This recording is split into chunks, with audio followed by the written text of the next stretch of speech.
Hello and welcome to ओलोपी। स्वागत है आप सबका मेरे YouTube channel Vivek Kumar YouTube channel में। एक बहुत ही ज़्यादा मोस्ट इंपॉर्टेंट वीडियो मैं आपके लिए लेके आया हूं। हमारे देश की डेवलपमेंट से जुड़ी हुई और वेरियस अपकमिंग जो एग्जाम्स हैं उनमें ये वीडियो आपके बहुत ज़्यादा काम आने वाला है।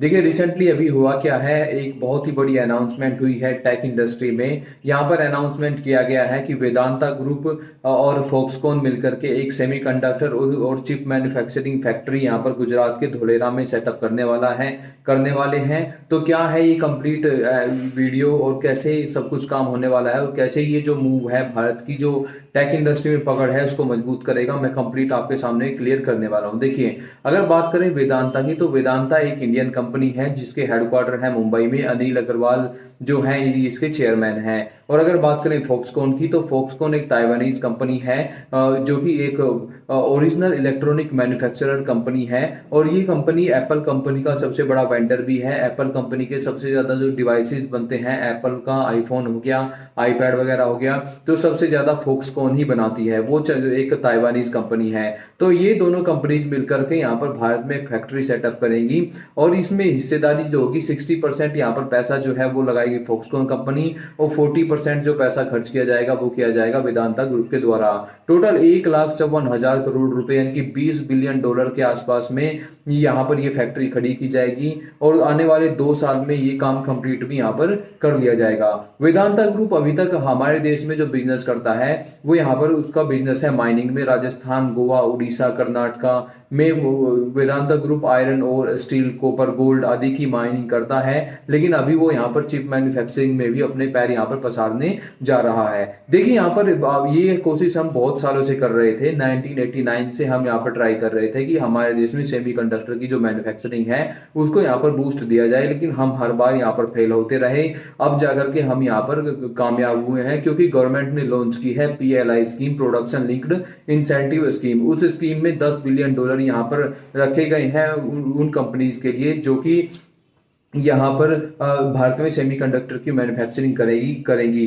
तो और इसके अलावा स्टेट जिस स्टेट में कंपनी लगेगी वो स्टेट भी अपनी तरफ से यहाँ पर बहुत सारे सब्सिडीज और यहाँ पर ड्यूटीज में बहुत सारी छूट उस कंपनी को देगा। तो विन विन सिचुएशन है। देखिए चाइना ने भी हमेशा ये किया था, 20 साल तक चाइना ने ये किया है। In production linked incentive scheme China ने भी चलाई थी, तभी यहाँ पर चाइना मैन्युफैक्चरिंग में ग्लोबल सुपर पावर बन गया है और अभी भी चाइना सब्सिडीज लगातार बढ़ाता ही जा रहा है। अमेरिका की अगर बात करें तो रिसेंटली अमेरिका ने भी एक $280 बिलियन का एक पैकेज अनाउंस किया है सेमीकंडक्टर की मैन्युफैक्चरिंग को लेकर के। अमेरिका एक बड़ी पावर है, तो अमेरिका ने एकदम से इतना बड़ा PLI स्कीम को यहाँ पर लॉन्च कर दिया है। भारत ने भी $10 बिलियन का ही PLI स्कीम को लॉन्च किया है, लेकिन मैं यहाँ पर गवर्नमेंट से उम्मीद करता हूँ कि गवर्नमेंट ये जो PLI स्कीम है सेमीकंडक्टर मैन्युफैक्चरिंग के लिए, इसको आने वाले टाइम में यहाँ पर और ज्यादा बढ़ाएगी। देखिए मैं आपको बता देना चाहूंगा कि यहाँ पर ये जो है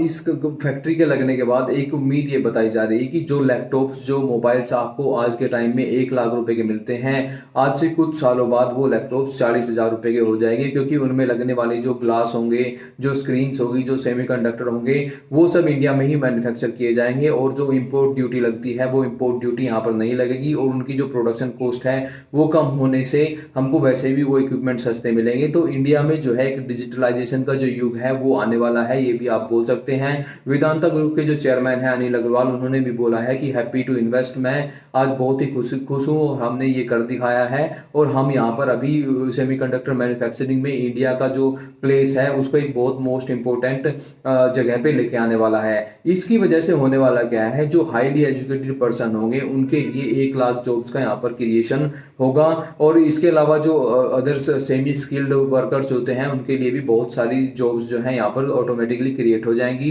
इस फैक्ट्री में जनरेशन 8 और जनरेशन 9 की जो डिस्प्लेज हैं वो बनाई जाएंगी। डिस्प्ले का जो मैन्युफैक्चरिंग यूनिट होगा उसके लिए यहाँ पर अलॉट किए गए हैं 94,500 करोड़ रुपीज और 60,000 करोड़ रुपीज यहाँ पर एलोकेट किए गए हैं जो सेमीकंडक्टर का जो यहाँ पर फैक्ट्री लगाया जाएगा उसके लिए। सेमीकंडक्टर का जो फैक्ट्री लगाया जाता है, देखिए एक art of the state factory होता है, बहुत ही ज्यादा क्रिटिकल होता है इसको लगाना। यहाँ पर बहुत ही ज्यादा हाई स्टैंडर्ड को मेंटेन किया जाता है। ये एक नींव रखी जा रही है कि भारत में भी अब ब्रांड्स बनेंगे, जैसे अमेरिका में एप्पल है, साउथ कोरिया में सैमसंग है, चाइना की वन प्लस है, शाओमी है। तो आने वाले टाइम में जब सारी चीजें भारत में अवेलेबल हो जाएंगी तो भारत में भी ऐसे ब्रांड्स बनेंगे और अब भारत के जो ब्रांड्स होंगे वो पूरी दुनिया में भी छा सकते हैं। फॉरेन कंपनीज भी फिर भारत में आएंगी और मैन्युफैक्चरिंग करेंगी, क्योंकि जब चीजें यहाँ पर सस्ती अवेलेबल होंगी तो फॉरेन कंपनीज भी यहाँ पर भारत में आके मैन्युफैक्चरिंग करके एक्सपोर्ट करना चाहेंगी। और मैं आपको बता देना चाहूंगा कि ये जो हम कर रहे हैं ये केवल ऐसा ही नहीं है कि केवल मोबाइल फोन्स के लिए, आईपैड्स के लिए, लैपटॉप्स के लिए ही ये चीजें यहाँ पर यूज होंगी। आने वाले टाइम में जो नए नए टेक गैजेट्स बनेंगे, नई नई कार्स बनेगी और कुछ नए जो टेक गैजेट बनेंगे उनमें भी हम ये पार्ट्स लगा सकते हैं। तो हमारे यहाँ पर इनोवेशन जो होता है वो यहाँ पर बढ़ जाएगा, ये आपको ध्यान रखना है।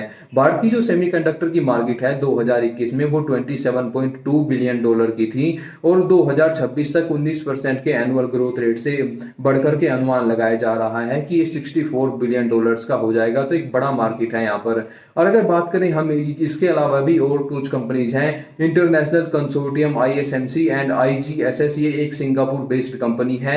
ये भी भारत में सेमीकंडक्टर का जो मैन्युफैक्चरिंग प्लांट है उसको लगाने की अपॉर्चुनिटीज यहाँ पर देख रही हैं और इंडियन गवर्नमेंट से यहाँ पर बात कर रही हैं। देखिए इस फैक्ट्री के पीछे यहाँ पर एक कंट्रोवर्सी भी खड़ी हो गई है, क्योंकि इस फैक्ट्री के लिए महाराष्ट्र पिछले 7 सालों से लगातार कोशिश कर रहा था कि ये जो फैक्ट्री है ये महाराष्ट्र में स्टैब्लिश हो, लेकिन ये फैक्ट्री गुजरात में कैसे स्टैब्लिश हो गई ये मैं आपको बताने वाला हूं। देखिए जब महाराष्ट्र में देवेंद्र फडणवीस CM थे तो उन्होंने यहाँ पर इस फैक्ट्री के लिए इन कंपनीज से यहाँ पर बात की थी। अभी जुलाई 2022 में भी इन कंपनीज के जो मैनेजमेंट बोर्ड के सदस्य थे वो महाराष्ट्र के CM एकनाथ शिंदे और डिप्टी CM देवेंद्र फडणवीस से मिले थे यहाँ पर। तो यहाँ पर सभी ये कयास लगा रहे थे कि ये फैक्ट्री महाराष्ट्र में बनेगी और इसके लिए यहाँ पर पुणे में तालेगांव का जो इंडस्ट्रियल एरिया है उसके पास आसपास में एक जमीन भी यहाँ पर अलॉट कर दी गई थी। और यहाँ पर इससे अगर ये फैक्ट्री महाराष्ट्र में लग जाती तो महाराष्ट्र की सरकार को 26,200 करोड़ रुपए का स्टेट GST का यहाँ पर कलेक्शन होता।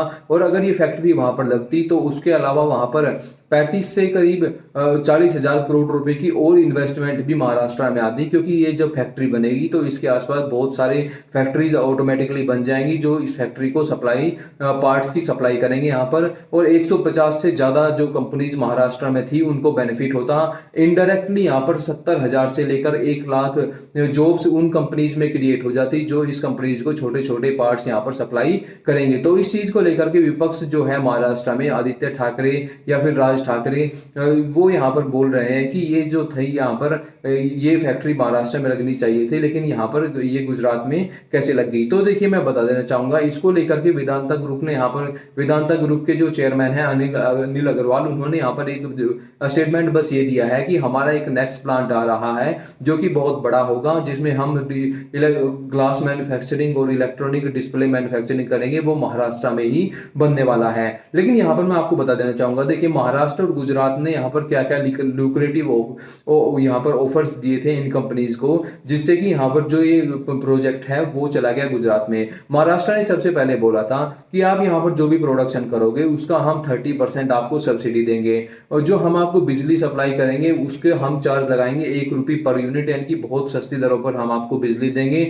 और अगर आपको एडिशनल और भी इलेक्ट्रिसिटी चाहिए तो 750 मेगावाट का एक सोलर पावर प्लांट हम यहाँ पर आप स्टैब्लिश करने में आपकी बहुत ज्यादा हेल्प करेंगे। आपको जमीन चाहिए जमीन देंगे, आपको स्टैंप ड्यूटी में जो है छूट दे देंगे, इलेक्ट्रिसिटी की जो ड्यूटी है उसमें भी हम आपको छूट दे देंगे। लेकिन फिर आता है यहाँ पर गुजरात। देखिए गुजरात ने यहाँ पर क्या किया है, महाराष्ट्र ने जो जमीन यहाँ पर अलॉट की थी फैक्ट्री के लिए, गुजरात ने उससे ज्यादा जमीन अलॉट की। 1,000 एकड़ का लैंड यहाँ पर चाहिए था। वेदांता ग्रुप के जो चेयरमैन थे उन्होंने बोला था कि हमको 1,000 एकड़ लैंड चाहिए, तो गुजरात ने यहाँ पर पूरा लैंड यहाँ पर प्रोवाइड करवाया है। और वेदांता ग्रुप ने बोला था कि ये जो जमीन है ये हमको 99 ईयर्स के लिए लीज पर चाहिए। और गुजरात ने केवल 1 रुपए में, आप जानकर शौक होंगे, 1 रुपए में ये जमीन वेदांता ग्रुप को 99 ईयर्स के लिए दे दिया है। और यहाँ पर गुजरात देश का एक पहला ऐसा स्टेट है जिसने प्रॉपर अपनी एक सेमीकंडक्टर पॉलिसी यहां पर लॉन्च की है। तो अब देखिए गुजरात ने आज से बहुत साल पहले जो इनिशिएटिव लेने शुरू किए थे, आज आप देख सकते हैं कि गुजरात में कितनी प्रोस्पेरिटी आ चुकी है, गुजरात में जॉब्स की भरमार है। जब ये फैक्ट्री गुजरात में बनेगी 1 लाख लोग वहां पर जाएंगे, तो 1 लाख लोग मकान जो है वो भी किराए पर जाएंगे, वहां पर शॉप रेस्टोरेंट्स भी खुलेंगे, वहां पर जो ट्रांसपोर्टर्स हैं उनका भी बिजनेस बढ़ेगा। तो गुजरात ने जो कदम यहाँ पर बहुत पहले लिए थे, आज उनका जो फायदा है गुजरात देख रहा है। और यहाँ पर गुजरात भारत में देश का सबसे बड़ा मैन्युफैक्चरिंग स्टेट भी बन चुका है। 20 साल तक यहाँ पर गुजरात की सरकार ने बोला है कि जो इलेक्ट्रिसिटी हम आपको सस्ते रेट में प्रोवाइड कर रहे हैं, इसका रेट भी यहाँ पर नहीं बढ़ाया जाएगा, जो कि वेदांता ग्रुप की एक यहाँ पर मांग थी। और जो भी सारी शर्तें थी यहाँ पर वेदांता ग्रुप की, वो यहाँ पर मान ली गई हैं। तो इवेंचुअली वेदांता ग्रुप और फॉक्सकॉन ने यहाँ पर ये तय किया कि ये फैक्ट्रीज हम लगाने वाले हैं गुजरात में। तो यही रीजन था यहाँ पर कि गुजरात यहाँ पर बाजी मार ले गया, और इसको लेकर के थोड़ी बहुत पॉलिटिक्स यहाँ पर स्टार्ट हुई है। उसको देख करके बहुत अच्छा लगता है कि हमारे देश के जो स्टेट्स हैं अब वो यहाँ पर जो डेवलपमेंट है उनको लेकर के सीरियस हो रहे हैं, और ये बहुत ही अच्छा साइन होता है एक देश के लिए। अभी सभी स्टेट्स जो है एक दूसरे से आगे निकलने की होड़ में रहेंगे, लेकिन इवेंचुअली इससे फायदा हमारे देश का ही होगा। हम ग्रो करेंगे, हम पूरी दुनिया में सबसे तेजी से ग्रो कर रहे हैं, और हम आगे भी उम्मीद है सबसे तेजी से ग्रो करते रहेंगे। तो हमारा देश जल्दी ही एक इकोनॉमिक सुपर पावर बन जाएगा। अभी यहाँ पर जब हमारे देश ने ब्रिटेन को पीछे छोड़ दिया है इकोनॉमी के मामले में, और भारत ने कुछ ओवर रिएक्ट यहाँ पर किया नहीं है, तो यहाँ पर ब्रिटेन का जो मीडिया है उन्होंने यहाँ पर स्टेटमेंट दिया है कि यहाँ पर भारत जो है चुपचाप से एक इकोनॉमिक सुपर पावर जो है उस बनने की यहाँ पर पूरी तैयारी कर रहा है। तो यही होना चाहिए। अगर एक बार हम इकोनॉमिकली सुपर पावर बन गए तो फिर चाहे मिलिटरीली हो या और भी कुछ चीजें हो, हम आसानी से उन कामों को कर पाएंगे। तो ये एक बहुत ही अच्छा साइन है, हमारा देश आगे बढ़ेगा। और इसके अलावा इंटरनेशनल कंसोर्टियम ISMC और सिंगापुर बेस्ड जो कंपनी है IGSS, उनको भी मैं होप करता हूँ जल्दी वो भी भारत में सेमीकंडक्टर का जो मैन्युफैक्चरिंग यूनिट है वो स्टार्ट करेंगी। इससे जो भारत की जो डिपेंडेंस है यहाँ पर दूसरे देशों पर वो खत्म हो जाएगी। कल को अगर चाइना ताइवान के बीच में कुछ होता है तो ऐसे टाइम में भारत में जो इलेक्ट्रॉनिक्स जो सामान होते हैं उनका प्रोडक्शन होता रहेगा, हमारे यहाँ पे प्रोडक्शन यहाँ पर ठप नहीं पड़ेगा। और इवेंचुअली हम ये भी कर सकते हैं कि हमारे जो ब्रांड्स बनेंगे हम उनको पूरी दुनिया में एक्सपोर्ट भी यहाँ पर कर सकते हैं। तो ये था कंप्लीट एनालिसिस वीडियो का। वीडियो आपको कैसी लगी मुझे कमेंट करके जरूर बताइएगा। Till then thank you.